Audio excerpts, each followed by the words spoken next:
track cannabis charges to ensure certain groups aren't being targeted.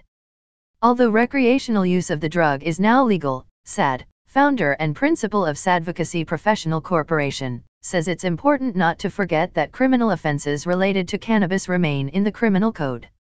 In fact, the Winnipeg Free Press reports that illegal possession cases are already turning up in court, just months into the new legal regime, with about a dozen Manitobans charged under the Federal Cannabis Act.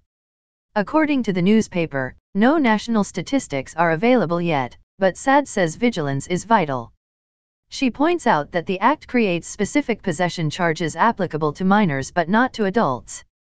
Historically, the way cannabis has been policed has meant that youth who were marginalized in various ways, whether due to race, socioeconomic status, or living in a rough area, were more likely to encounter police, SAD says.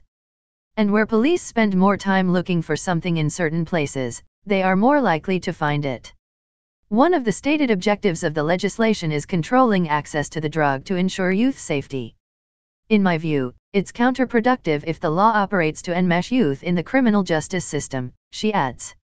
In addition, SAD says there's a danger that medical or habitual cannabis users could find themselves unfairly targeted by the new impaired driving legislation that passed in tandem with the legalization of the drug. Bill C-46 created 3 new offenses for drivers with certain levels of particular drugs in their system within 2 hours of driving and allows police to demand saliva samples from those suspected of operating a vehicle under the influence of drugs. SAD was one of the signatories to a letter that warned of the dangers of criminalizing very small levels of THC, the active ingredient in cannabis, in the blood of drivers.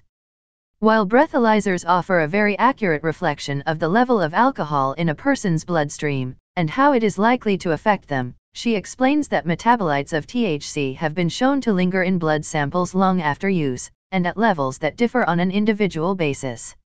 Medical marijuana users are among the most likely to retain THC in blood samples, potentially for days after use, at levels above the legal limit set by Bill C-46, 2 nanograms per milliliter of blood, raising questions about their rights under S7 of the Charter.